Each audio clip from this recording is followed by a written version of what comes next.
about the new topic, that is retirement of partner. Retirement of partner जो होता है, जैसे एक पार्टनर बिजनेस में एडमिट होता है, in the same way partner जो है वो फॉर्म को लीव भी कर सकता है, उसको हम बोलते हैं retirement of a partner. But retirement of partner और death of partner both are the different concept. In case of retirement of a partner सारा कुछ स्टेप सेम है. सबसे पहला है change in profit sharing ratio, second है accounting treatment of goodwill, third is revaluation of assets and liabilities, fourth one is adjustment of accumulated profits reserves and adjustment of fictitious assets. Then we have to determine the amount due to retiring partner. Then we have to consider various methods of payment to retiring partner, and then we have to adjust partner's capital according to new rate. So first of all, today we will discuss about retirement of a partner. Retirement of a partner का मतलब है reconstitution of firm. मैंने आपके साथ discuss किया था reconstitution of के जो फर्म है, it will be in three form. First one is change in profit sharing ratio, second is admission of partner, and third is retirement of partner. अब एक पार्टनर फर्म से retire कब होता है? जब इसके रिगार्डिंग एक एग्रीमेंट हुआ होता है. अगर एग्रीमेंट नहीं होता तो सारे पार्टनर उसकी रिटायरमेंट के लिए एग्री करते हैं. थर्ड है अगर पार्टनरशिप एट विल है तो पार्टनर एक नोटिस देता है राइटिंग में कि he is willing to retire from the firm. और जो भी रिटायरिंग पार्टनर है वो रिटायरमेंट से पहले जितने भी फर्म के एक्ट्स हैं उन सबके लिए लायबल है. लेकिन वंस ही रिटायर्स तो he is not bound to be liable to the third party for the act of the firm.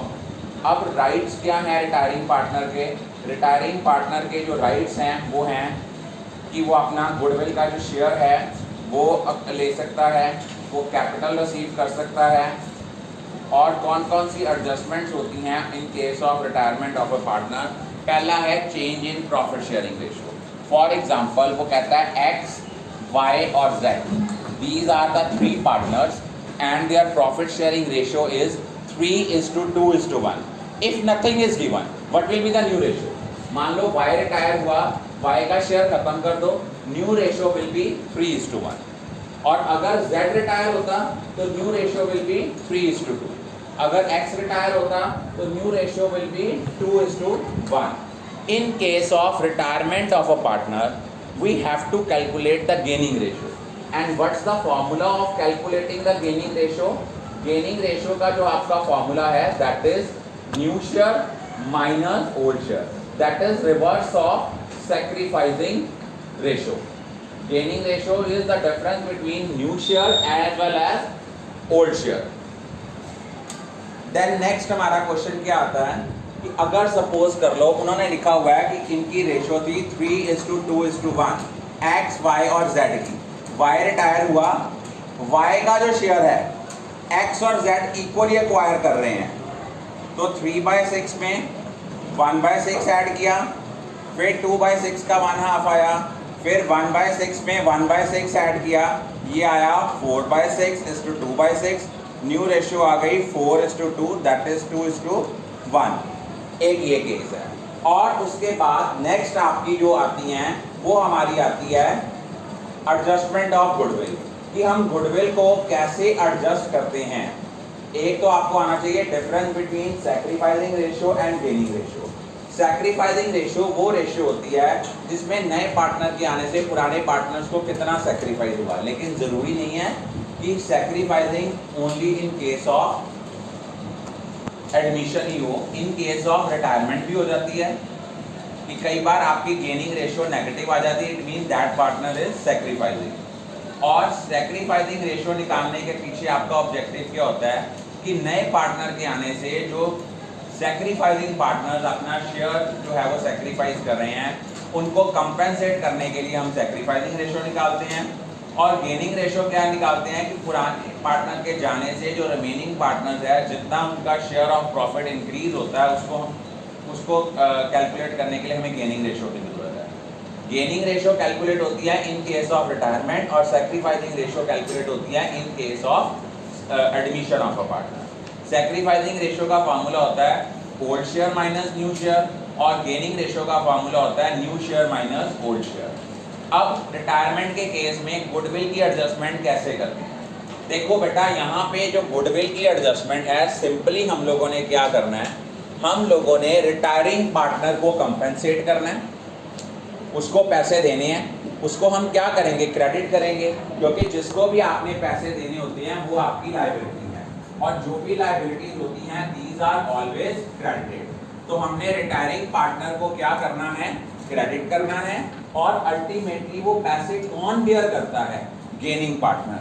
तो हमारी जर्नल एंट्री बननी है गेनिंग पार्टनर्स कैपिटल और current account debit to sacrificing partners to retiring partners capital account. Entry क्या आनी है, gaining partners capital और current account debit to retiring partners capital account. Amount कौन सी आनी है, सपोज फर्म की गुडविल है मान लो 60,000, जो पार्टनर रिटायर हो रहा है उसका शेयर है 2/6, तो ये आ गया 20,000।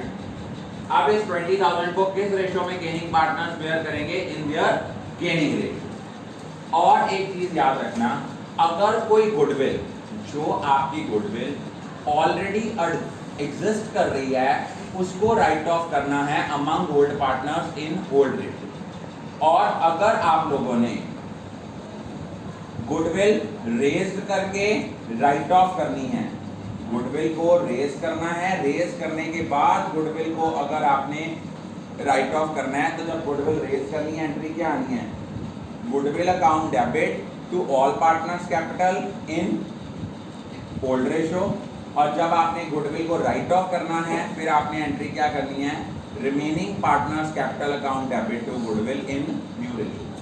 जब आपने गुडविल रेज करके राइट ऑफ करनी है, रेज्ड करनी है ओल्ड रेशो के साथ, राइट ऑफ करनी है न्यू रेशो के साथ। लेकिन अगर कोई गुडविल जो बच्चे आपकी ऑलरेडी एग्जिस्ट कर रही है, अगर उस गुडविल को राइट ऑफ करना है तो उसके लिए हमें कौन सी रेशो लेनी है, उसके लिए हमें ओल्ड रेशो लेनी है। ये कंसेप्ट बहुत दोबारा I am going to repeat it again and again. अगर गुडविल रेज्ड करके राइट ऑफ करनी है, तो जो गुडविल रेज्ड करनी है that is with old ratio और राइट ऑफ करनी है इन न्यू रेशो। बट अगर कोई गुडविल जो बच्चे आपकी ऑलरेडी एग्जिस्ट कर रही है, उस गुडविल को अगर राइट ऑफ करना है that will be in the old ratio. I think all of you are clear about it.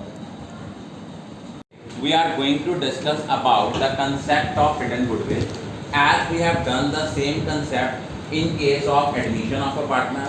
Hidden goodwill क्या होता है कि कई बार जो पार्टनर रिटायर हो रहा है उसकी एक्चुअल अमाउंट जो ड्यू बनती है वो बनती है कम, लेकिन हम उनको पे करते हैं ज़्यादा। हम मैक्सिमम क्या क्या उसको पे करते हैं, जितना उसका कैपिटल बैलेंस है, जितना उसका शेयर है out of the undistributed reserve, revaluation का प्रॉफिट, और अगर लॉस है तो उसको एडजस्ट करते हैं। अगर उसके बाद उसकी एक्चुअल अमाउंट ड्यू बनती है सपोज 2,20,000 और हम लोग पे कर रहे हैं 2,50,000, whatever we are paying over in excess of the actual amount due, that is termed as hidden goodwill. Let's take an example, X, Y और जेड तीन पार्टनर्स थे, इनकी प्रॉफिट शेयरिंग रेशियो थी 1:2:3। एक्चुअल अमाउंट ड्यू बनती थी, Z retire हुआ, actual amount due बनती थी 2,20,000, but in reality we are paying him or her ₹2,50,000। तो जो 2,50,000 और 2,20,000 का डिफरेंस है दैट इज हिडन गुडविल। और इसकी ट्रीटमेंट क्या होती है, रिटायरिंग पार्टनर को अमाउंट देनी है तो टू रिटायरिंग पार्टनर्स कैपिटल, और इसको कौन बेयर करेगा, गेनिंग पार्टनर्स कैपिटल और करंट अकाउंट को हम इसको अपोर्शन करेंगे इन द गेनिंग रेशो।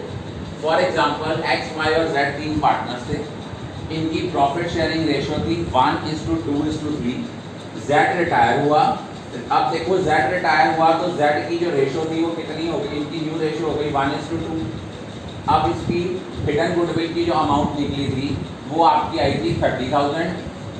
अब आप लोग देखो हमने गेनिंग रेशो निकाली, new share minus old share, new share minus old share करके जब हमने निकाला तो इनकी जो गेनिंग रेशो आई थी वो आई थी 1:2।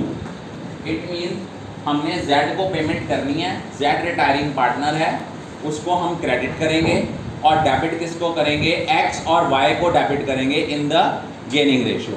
तो एंट्री आएगी X capital account debit that is 10,000, Y capital account debit 20,000 to Z's capital that is 30,000। उसके बाद नेक्स्ट हमारा जो टॉपिक था वो टॉपिक था कि हमने इसमें पार्टनर कैपिटल अकाउंट का फॉर्मेट डिस्कस करना है इन case of retirement of a partner. एक चीज़ याद रखना, रिटायरमेंट ऑफ पार्टनर के केस में जो पार्टनर्स कैपिटल अकाउंट का फॉर्मेट होता है लगभग ऑलमोस्ट सेम है, सिर्फ डिफरेंस क्या है, एक तो ट्रीटमेंट ऑफ गुडविल का डिफरेंस है, सेकेंडली जितनी रिटायरिंग पार्टनर की अमाउंट बैलेंस आता है उसको टू बैलेंस कैरी डाउन नहीं लिखते, या तो हम उसको क्या करते हैं इमीडिएटली पेमेंट कर देते हैं या हम उसकी अमाउंट को उसके लोन अकाउंट में ट्रांसफर करते हैं। If the question is silent regarding the payment to the retiring partner then the net amount due to retiring partner will be transferred to his or her loan account. Either we have to pay the amount him or her immediately or we will transfer the amount due towards the loan account of the retiring partner. अब देखो इसमें आपको पता है कि partners capital का जब हम फॉर्मेट करते थे, पार्टनर्स कैपिटल का जब फॉर्मेट करते हैं, partner capital account personal nature account है, जो ट्रांजैक्शन पार्टनर के कैपिटल बैलेंस को इंक्रीज करती हैं these will be shown on credit side, और जो ट्रांजैक्शन पार्टनर के कैपिटल बैलेंस को रिड्यूस करती हैं these will be shown on the debit side. अब क्रेडिट साइड पे क्या आता है, by balance brought down, by revaluation profit, by accumulated profits and reserve. Goodwill की ट्रीटमेंट क्या होती है, बाय गेनिंग पार्टनर्स कैपिटल करके रिटायरिंग पार्टनर के कॉलम में और टू रिटायरिंग पार्टनर करके गेनिंग पार्टनर के कॉलम में। फॉर एग्जांपल जैसे ये क्वेश्चन है, यहाँ पे है x, y और z, मान लो यहाँ पे z जो है ये आपका रिटायरिंग पार्टनर है और x और y रिमेनिंग पार्टनर है। तो यहाँ एंट्री करेंगे by x capital, by y capital, और ये अमाउंट हमारी किसके कॉलम में आएगी, सपोज Z के कॉलम में, और इधर लिखेंगे 2Z कैपिटल, और ये अमाउंट किसके कॉलम में आएगी, X के कॉलम में और Y के कॉलम में। और जितनी अमाउंट ड्यू होगी रिटायरिंग पार्टनर को, या तो हम उसको इमीडिएटली टू कैश और बैंक करेंगे या हम उसके लोन अकाउंट में ट्रांसफर करेंगे, और वो लोन अकाउंट जो है वो बैलेंस शीट में एज अ लायबिलिटी शो होगा, वो बैलेंस शीट में क्या शो होगा, as a liability. I think all of you are clear about it. We are going to discuss about the concept of hidden goodwill as we have done the same concept in case of admission of a partner. Hidden goodwill क्या होता है कि कई बार जो partner retire हो रहा है उसकी एक्चुअल अमाउंट जो ड्यू बनती है वो बनती है कम, लेकिन हम उनको पे करते हैं ज़्यादा। हम मैक्सिमम क्या क्या उसको पे करते हैं, जितना उसका कैपिटल बैलेंस है, जितना उसका शेयर है out of the undistributed reserve, revaluation का प्रॉफिट, और अगर लॉस है तो उसको एडजस्ट करते हैं। अगर उसके बाद उसकी एक्चुअल अमाउंट ड्यू बनती है सपोज 2,20,000 और हम लोग पे कर रहे हैं 2,50,000, whatever we are paying over and excess of the actual amount due, that is termed as hidden goodwill. Let's take an example. X, Y और Z तीन पार्टनर्स थे, इनकी प्रॉफिट शेयरिंग रेशियो थी 1:2:3। एक्चुअल अमाउंट ड्यू बनती थी, Z retire हुआ, actual amount due बनती थी 2,20,000, but in reality we are paying him or her रुपी 2,50,000। तो जो 2,50,000 और 2,20,000 का डिफरेंस है दैट इज हिडन गुडविल। और इसकी ट्रीटमेंट क्या होती है, रिटायरिंग पार्टनर को अमाउंट देनी है, तो टू रिटायरिंग पार्टनर्स कैपिटल, और इसको कौन बेयर करेगा, गेनिंग पार्टनर्स कैपिटल और करंट अकाउंट को हम इसको अपोर्शन करेंगे in the gaining ratio. For example X, Y और जेड 3 पार्टनर्स थे, इनकी प्रॉफिट शेयरिंग रेशियो थी 1:2:3। जेड रिटायर हुआ, अब देखो जेड रिटायर हुआ तो जेड की जो रेशियो थी वो कितनी हो गई, इनकी न्यू रेशियो हो गई 1:2। अब इसकी हिडन गुडविल की जो अमाउंट निकली थी वो आपकी आई थी 30,000। अब आप लोग देखो हमने गेनिंग रेशियो निकाली, new share minus old share, new share minus old share करके जब हमने निकाला तो इनकी जो गेनिंग रेशियो आई थी वो आई थी 1:2। इट मीन हमने Z को पेमेंट करनी है, Z रिटायरिंग पार्टनर है, उसको हम क्रेडिट करेंगे और डेबिट किसको करेंगे, X और Y को डेबिट करेंगे इन द गेनिंग रेशियो। तो एंट्री आएगी X capital account debit that is 10,000, Y's capital account debit 20,000 to Z's capital that is 30,000। उसके बाद नेक्स्ट हमारा जो टॉपिक था वो टॉपिक था कि हमने इसमें पार्टनर्स कैपिटल अकाउंट का फॉर्मेट डिस्कस करना है इन case of retirement of a partner. एक चीज़ याद रखना, रिटायरमेंट ऑफ पार्टनर के केस में जो पार्टनर्स कैपिटल अकाउंट का फॉर्मेट होता है लगभग ऑलमोस्ट सेम है, सिर्फ डिफरेंस क्या है, एक तो ट्रीटमेंट ऑफ गुडविल का डिफरेंस है, सेकेंडली जितनी रिटायरिंग पार्टनर की अमाउंट बैलेंस आता है उसको टू बैलेंस कैरी डाउन नहीं लिखते, या तो हम उसको क्या करते हैं इमीडिएटली पेमेंट कर देते हैं, या हम उसकी अमाउंट को उसके लोन अकाउंट में ट्रांसफर करते हैं। If the question is silent regarding the payment to the retiring partner, then the net amount due to retiring partner will be transferred to his or her loan account. Either we have to pay the amount him or her immediately, or we will transfer the amount due towards the loan account of the retiring partner. अब देखो इसमें आपको पता है कि partners capital का जब हम फॉर्मेट करते थे, पार्टनर्स कैपिटल का जब फॉर्मेट करते हैं, partner capital account personal nature account है, जो ट्रांजैक्शन पार्टनर के कैपिटल बैलेंस को इंक्रीज करती हैं these will be shown on credit side, और जो ट्रांजैक्शन पार्टनर के कैपिटल बैलेंस को रिड्यूस करती हैं these will be shown on the debit side. अब क्रेडिट साइड पे क्या आता है, by balance brought down, by revaluation profit, by accumulated profits and reserve.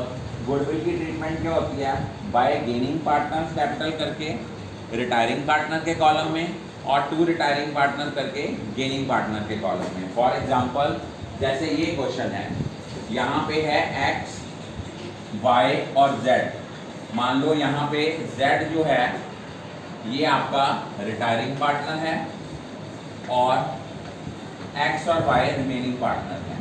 तो यहाँ एंट्री करेंगे by x capital, by y's capital, और ये अमाउंट हमारी किसके कॉलम में आएगी, सपोज Z के कॉलम में, और इधर लिखेंगे 2Z's कैपिटल, और ये अमाउंट किसके कॉलम में आएगी, X के कॉलम में और Y के कॉलम में। और जितनी अमाउंट ड्यू होगी रिटायरिंग पार्टनर को, या तो हम उसको इमीडिएटली टू कैश और बैंक करेंगे, या हम उसके लोन अकाउंट में ट्रांसफर करेंगे, और वो लोन अकाउंट जो है वो बैलेंस शीट में एज अ लायबिलिटी शो होगा, वो बैलेंस शीट में क्या शो होगा, as a liability. I think all of you are clear about it. Today we are going to discuss about the topic of partners capital account in case of retirement of a partner. हम लोगों ने previously discuss किया था कि partners का capital account admission में कैसे बनता है, क्योंकि आपको फॉर्मेट अगर आ गया ना, आपने उनकी 2-4 आइटम्स भी पोस्ट कर दी हैं तो CBSE में स्टेप वाइज मार्किंग है। अब आपको पता है जो पार्टनर्स का कैपिटल अकाउंट है इसकी नेचर पर्सनल नेचर अकाउंट है। जो ट्रांजैक्शन पार्टनर के कैपिटल बैलेंस को इंक्रीज करती हैं वो क्रेडिट पे आती हैं, और जो ट्रांजैक्शन पार्टनर के कैपिटल बैलेंस को रिड्यूस करती हैं वो डेबिट में आती हैं। एडमिशन और रिटायरमेंट के केस में पार्टनर कैपिटल अकाउंट होता तो सेम है, सिर्फ डिफरेंस किसमें आता है, गुडविल की ट्रीटमेंट में। और इसमें क्या होता है कि जो पार्टनर रिटायर हो रहा है उसका closing balance to balance carry down नहीं लिखते, बल्कि उसको क्या करते हैं, या तो उसको टू कैश और बैंक पेमेंट कर देते हैं, या साल के एंड में जब भी वो रिटायर होता है उसका अगर अमाउंट हम पे नहीं कर रहे तो उसको रिटायरिंग पार्टनर के लोन अकाउंट में ट्रांसफर करते हैं। फॉर एग्जाम्पल XYZ 3 पार्टनर्स हैं और उनमें से Z रिटायर हो रहा है। XYZ 3 पार्टनर्स हैं और उनमें से Z रिटायर हो रहा है, तो पार्टनर्स कैपिटल अकाउंट का फॉर्मेट, पार्टनर्स कैपिटल अकाउंट कैसे बनेगा? अगर आपने ये कंसेप्ट समझ लिया ना, तो जो आपका कल का टेस्ट है, चाहे वो एडमिशन का है, डिफरेंस सिर्फ गुडविल की एडजस्टमेंट का है, बाकी सारा सेम है। सिर्फ अगर आप ये समझ लेते हो ना, तो अगर 6 मार्क्स का क्वेश्चन आता है, 3 to 4 मार्क्स आपके पार्टनर्स कैपिटल अकाउंट के होते हैं, अगर उन्होंने पार्टनर्स कैपिटल अकाउंट और रीवैल्यूएशन अकाउंट पूछा है। लेकिन अगर बैलेंस शीट पूछी है तब 2 या 2.5 नंबर होंगे। अब यहाँ पे हमने लिखना है partners capital account. Partners capital account जब भी बनाना है तो एक साइड पे डेबिट और इधर लिखेंगे क्रेडिट। अब जो ट्रांजैक्शन पार्टनर के कैपिटल बैलेंस को इंक्रीज करती है वो बाय साइड आएंगी, और जो ट्रांजैक्शन पार्टनर के कैपिटल बैलेंस को रिड्यूस करती हैं वो टू साइड आएंगी। बाय साइड पे आएगा bye balance brought down. Usually ये बाय बैलेंस ब्रॉट डाउन जो है ये बाय साइड पे ओपनिंग बैलेंस आता है, क्योंकि नॉर्मली कैपिटल बैलेंस जो है वो कहाँ दिया होता है, बैलेंस शीट की लायबिलिटी साइड। अगर मान लो यहाँ पे कोई रीवैल्यूएशन का प्रॉफिट है, ये भी पार्टनर के कैपिटल बैलेंस को इंक्रीज करता है, इसको भी हम क्रेडिट साइड पे शो करेंगे बाय रीवैल्यूएशन अकाउंट। तीनों पार्टनर्स में डिस्ट्रीब्यूट कर देंगे इन देयर ओल्ड रेशियो। कोई आपके अकमुलेटेड प्रॉफिट्स हैं या रिजर्व्स हैं, इनको भी हम ओल्ड पार्टनर्स में डिस्ट्रीब्यूट करेंगे इन द ओल्ड रेशियो। अब आपको पता है workman compensation fund partners capital account में कब आता है? अगर क्लेम अराइज कम हुआ एज कंपैरेटिव टू फंड, या क्लेम बिल्कुल भी अराइज नहीं हुआ, तो हम क्या करते हैं, जो वर्कमैन कंपनसेशन फंड है इसको हम पार्टनर्स में डिस्ट्रीब्यूट करते हैं इन ओल्ड रेशियो। और इसमें गुडविल की ट्रीटमेंट क्या होती है? जैसे सपोज अभी की है रिमेनिंग पार्टनर या gaining partners capital account debit to retiring partner. जब हम बाय गेनिंग पार्टनर लिखेंगे किस कॉलम में शो करेंगे? रिटायरिंग पार्टनर के कॉलम में, और यहां लिखेंगे to retiring partners capital account, लेकिन कॉलम किसका आएगा? गेनिंग पार्टनर्स का। जब हम by X capital by Y capital लिखेंगे तो अमाउंट जेड के कॉलम में आएगी। जब टू जेड कैपिटल लिखेंगे अमाउंट एक्स और वाई के कॉलम में आएगी। उसके बाद अगर आपका कोई रीवैल्यूएशन का लॉस है वो भी आप तीनों पार्टनर्स में डिस्ट्रीब्यूट करोगे। कोई ऑलरेडी गुडविल एग्जिस्ट कर रही है, इसका भी आप लिखोगे to goodwill account old partners in old ratio. कोई आपके फिक्टिशियस एसेट है, पार्टनरशिप में 3 तरह के फिक्टिशियस एसेट होते हैं। One is deferred revenue expenditure, second is profit and loss account का डेबिट बैलेंस, और एक होता है आपका एडवर्टीजमेंट सस्पेंस। ये तीनों के तीनों जो आपके फिक्टिशियस एसेट्स हैं ये आपके इधर शो होंगे पार्टनर्स कैपिटल अकाउंट की डेबिट साइड पे। अब हमने क्या करना है, जो पार्टनर रिटायर हुआ हमने क्वेश्चन में देखना है क्या लिखा हुआ है कि जो अमाउंट हम पे कर रहे हैं रिटायरिंग पार्टनर को, उन्होंने लिखा हुआ उसको पे कर दो। अगर तो क्वेश्चन साइलेंट है कि हमने उसको पे नहीं करना, इट मीन्स अमाउंट को हम ट्रांसफर करेंगे रिटायरिंग पार्टनर के लोन अकाउंट में, और वो नई फॉर्म की बैलेंस शीट में एज ए लायबिलिटी शो होगा। फॉर एग्जांपल जेड की अमाउंट ड्यू बनती है 1,50,000, वो कहता है 50,000 रुपया इसको इमीडिएटली पे कर दो, वो इधर आ गया, और रिमेनिंग अमाउंट हम कहाँ शो करेंगे, जेड के लोन अकाउंट में, जो नई बैलेंस शीट में एज एन लायबिलिटी शो होगा, और जो रिमेनिंग पार्टनर्स रह जाएंगे उसको बैलेंस कैरी डाउन लिखेंगे। हम रिटायरिंग पार्टनर के क्लोजिंग बैलेंस को कैरी डाउन क्यों नहीं लिख सकते? अगर वो कैरी डाउन लिख देते हैं तो वो पार्टनर बन गया, वो रिटायर नहीं हुआ। इट मीन वो एज अ कैपिटल स्टैंड कर रही है, ना कि एज अ लायबिलिटी स्टैंड कर रही है। I think all of you are clear about it.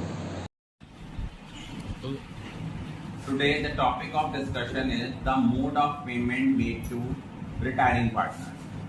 I had already discussed that we have to pay to the retiring partner either directly the lump sum amount or we will transfer it to their loan account. तो आज हम करेंगे illustration number 35. इसमें 3 partner हैं. One is Banwari, second one is गर्दारी, and last one is Murari. There are 3 partners, Banwari, Girdhari and Murari. इनकी profit sharing ratio है 4:5:6. और उन्होंने क्या कहा है, उनकी कैपिटल स्टैंड कर रही है 2 लाख, 1 लाख and 50,000. और गर्दारी की रिटायरमेंट हुई है, गुडविल फर्म की है 1,14,000. तो रीवैल्यूएशन का प्रॉफिट जो है दैट इज 6,000, जर्नल रिजर्व है 30,000. तो सबसे पहले हम क्या करेंगे, सबसे पहले हम कैलकुलेट करेंगे calculation of amount payable to Girdhari, कि गिरधारी को अमाउंट हमने पे करनी कितनी है. अब देखो गिरधारी को जो अमाउंट हमने पे करनी है, सबसे पहले हमने देखना है कि गिरधारी का कैपिटल बैलेंस कितना है. गर्दारी का कैपिटल बैलेंस, जो गर्दारी का आपकी बुक्स ऑफ अकाउंट्स में गर्दारी का कैपिटल बैलेंस स्टैंड कर रहा है दैट इज 1 लाख. अब आपने इसको क्या देना है, अब आपने इसको देना है शेयर ऑफ गुडविल. गुडविल है कितनी है, फर्म की गुडविल है 1,14,000. 1,14,000 में उसका शेयर बनता है 5/15 दैट इज 1/3. वो आपका बनता है 38,000. शेयर ऑफ गुडविल ये बना 38,000. उसके बाद नेक्स्ट हमें दिया हुआ है कि रीवैल्यूएशन का प्रॉफिट हुआ, वो कितना है रीवैल्यूएशन का प्रॉफिट. रीवैल्यूएशन का जो हमारा प्रॉफिट है दैट इज 6,000. तो शेयर ऑफ रीवैल्यूएशन प्रॉफिट ये आया आपका 2,000. टोटल अमाउंट हमारी जो पेबल हुई दैट इज 1,40,000. उसने कहा है ये जो 1,40,000 ये आया. उसके बाद उन्होंने और क्या दिया हुआ है, उन्होंने लिखा हुआ है कि आपकी बुक्स ऑफ अकाउंट्स में जर्नल रिजर्व स्टैंड कर रहा है 30,000 का. Add share of general reserve वो हमें दिया हुआ है 10,000 का. तो टोटल अमाउंट हमारी जो पेबल हुई दैट इज 1,50,000. अब उसने लिखा है कि 1,50,000 में से हम लोगों ने 75,000 की 2 इंस्टॉलमेंट्स पे की हैं, including interest at the rate of 10% per annum. उनमें 10% पर एनम आपका क्या इंक्लूड है, इंटरेस्ट इंक्लूड है. अब यहाँ पे रिटायरमेंट जो हो रही है दैट इज ऑन 31 मार्च. तो हमें क्या करना पड़ेगा, हमें गिरधारी का लोन अकाउंट बनाना पड़ेगा. हम यहाँ बनाएंगे गिरधारी लोन अकाउंट.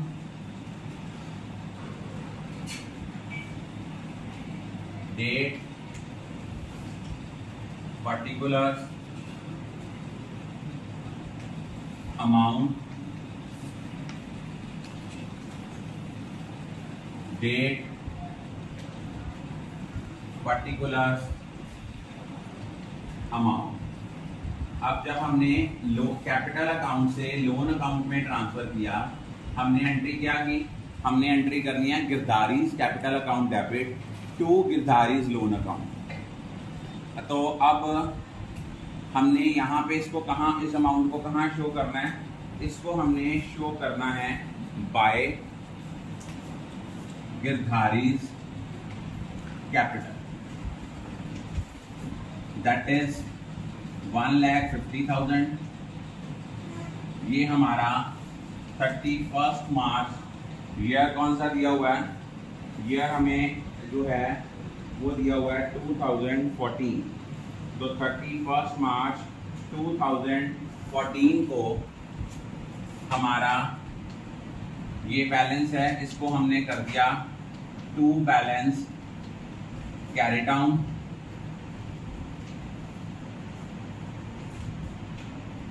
अब आप लोगों ने वर्ड उसने लिखा है कि 75,000 रुपए की एक इंस्टॉलमेंट है जिसमें इंटरेस्ट भी इंक्लूड है। अब 1 अप्रैल 2014 को ये हमने बैलेंस ब्रॉट डाउन करा, दैट इज 1,50,000। इंटरेस्ट जो हम पे कर रहे हैं, इंटरेस्ट उन्होंने हमें दिया हुआ है कि he is entitled to get interest at the rate of 10% per annum. अब अगले साल के एंड में 31/3/2015 को हमने इंटरेस्ट लगाया बाय इंटरेस्ट अकाउंट 1,50,000 के ऊपर 10% लगा, वो आ गया 15,000। अब देखा जाए तो हमारी इंस्टॉलमेंट कितनी थी, 75,000 की। उसने कहा था 75,000 में इंटरेस्ट इंक्लूडेड है, एक्सक्लूडेड नहीं बोला, इंक्लूडेड है। इट मींस जो हमारी इंस्टॉलमेंट की जो प्रिंसिपल अमाउंट थी वो कितनी थी, 75,000 टोटल पे किया। इट मीन 15,000 अगर इंटरेस्ट है तो आपकी अमाउंट, प्रिंसिपल अमाउंट कितनी हो गई, 60,000। अगले साल के एंड में हमने ये बैलेंस कैरी डाउन करा, ये आया 75,000। ये था 60,000 प्लस सॉरी, ये जो बैलेंस आया, ये आया हमारा बैलेंस कैरी डाउन आएगा 90,000। ये आ गया 1,65,000। अब हमने 1,65,000 आया, नेक्स्ट ईयर हमने फिर इसी का बैलेंस ब्रॉट फॉरवर्ड करा। वो हमारा कितना था, हमने करा 1/4/2015 को बाय बैलेंस ब्रॉट डाउन, वो था हमारा 90,000 था। साल के एंड में इसके ऊपर इंटरेस्ट जो लगा वो लगा 9,000। अब देखा जाए, अब हमने इंस्टॉलमेंट कितनी पे करनी थी, अब हमारी इंस्टॉलमेंट थी 75,000। टोटल इंस्टॉलमेंट 75,000 की दी हुई है। इट मींस 75,000 में से 9,000 आपका इंटरेस्ट है, तो प्रिंसिपल अमाउंट कितनी हो गई, 66,000। यहाँ लिखेंगे 31/3/2016 टू बैंक, क्योंकि उन्होंने अमाउंट फिक्स की हुई है 75,000।